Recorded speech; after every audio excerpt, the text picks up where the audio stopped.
किसी ने बड़े कमाल की बात कही है कि परमात्मा ने हमें आंखें दी हैं दुनिया देखने के लिए, लेकिन वो खुद बंद आंखों से दिखाई देते हैं। नमस्ते दोस्तों, मैं हूं आरजे कार्तिक। एक बहुत छोटी सी कहानी है। एक राजा जो कि भगवान का बहुत बड़ा भक्त था, लगातार ध्यान पाठ पूजा करता रहता था। एक दिन भगवान ने प्रसन्न होकर के उसे दर्शन दे दिया। प्रभु के दर्शन पाकर के राजा धन्य हो गया। उसने कहा कि प्रभु आप साक्षात पधारे हैं। भगवान ने कहा मैं तुम्हारी भक्ति से प्रसन्न हूं, बताओ तुम क्या चाहते हो, क्या मांगना चाहते हो, मांग लो। राजा ने हाथ जोड़ करके कहा कि भगवान कुछ नहीं चाहिए, आपकी कृपा से राज्य में सब कुछ अच्छा चल रहा है, धन धान्य संपन्न है राज्य, प्रजा खुश है, सब अच्छा है। बस एक इच्छा मन में थी, आपने आज मुझे दर्शन दे दिए, क्या आप मेरी पूरी प्रजा को भी दर्शन दे देंगे? बहुत अच्छे लोग हैं मेरे राज्य के।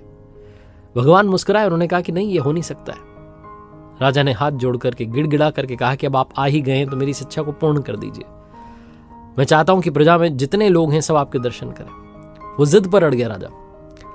भगवान जो थे और खड़े हुए थे, उन्होंने कहा मुस्कुराते हुए कि ठीक है भाई, तुम्हारी इच्छा है। भक्त की जिद थी, माननी पड़ी। भगवान ने कहा कल मैं आता हूं, ये जो आपके महल के ठीक सामने दूर पहाड़ दिखाई देता है वहां पर आऊंगा और सारे लोगों को दर्शन दूंगा, लेकर आ जाना। राजा ने कहा ठीक है।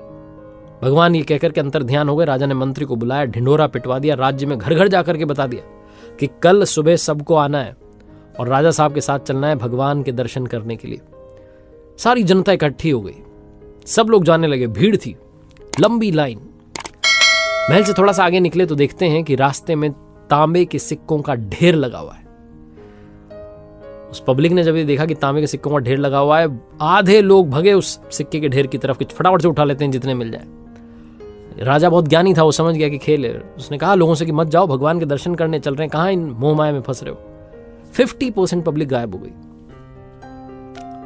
राजा चलने लगा। उसने कहा चलो छोड़ो, जो गए जो गए।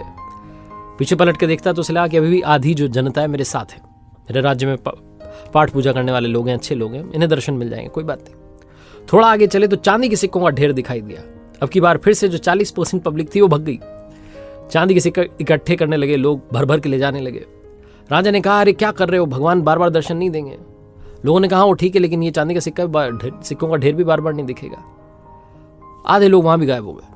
राजा ने पीछे पलट के देखा तो लगभग 10% जनता अभी भी उसके साथ चल रही थी। राजा को लगा चलो इतने तो लोग हैं मेरे राज्य में जो भगवान के भक्त हैं। थोड़ा और आगे चले तो अब रास्ते में सोने के सिक्कों का ढेर दिखाई दिया। अब ये जो साथ में चल रहे थे ये भी गायब हो गए, पहुंच गए सोने के सिक्कों के ढेर के पास, भर भर के सिक्के ले जाने लगे। राजा और रानी बचे जो चल रहे थे। राजा अपनी रानी से कहने लगा कि देख रही हो कितनी मोहमाया में लोग जो है उलझ चुके हैं, फंस चुके हैं, भगवान के दर्शन करने नहीं जाना चाहते। रानी ने भी हाँ मिलाई, बोला कि हाँ सही कह रहे हैं आप। थोड़ा सा आगे चले तो देखती है रानी कि एक बहुत सुंदर हीरों का ढेर लगा हुआ है। अब रानी से भी नहीं रहा गया, रानी भी भागी और हीरे इकट्ठे करने लगी। राजा जो था अब अकेला ही चला जा रहा था उस पहाड़ की तरफ, विरक्त मन से। उसे लगा क्या है ये दुनिया। राजा पहुंचा उस पहाड़ पर जहां भगवान ने कहा था दर्शन देंगे। साक्षात प्रभु प्रतीक्षा कर रहे थे। राजा ने जाकर के प्रणाम किया। भगवान ने पूछा कि कहाँ है आपकी प्रजा, कहाँ है वो प्रियजन जिनके लिए आप चाहते थे कि मैं आऊं और दर्शन दूं। राजा ने शर्म के मारे सर झुका लिया, क्षमा मांगने लगा। भगवान ने कहा क्षमा मत मांगो, मुझे मालूम था वो आएंगे ही नहीं। मेरे पास सिर्फ वही आता है जो मुझ तक आना चाहता है। जो मटेरियलिस्टिक चीजों में, भौतिक वस्तुओं में उलझा हुआ है वो कभी प्रभु का दर्शन कर ही नहीं सकता। जब तक मोह माया में उलझे रहेंगे तब तक वहां नहीं पहुंच पाएंगे, वरना प्रभु तो अपने भक्तों के लिए प्रतीक्षा कर ही रहे होते हैं।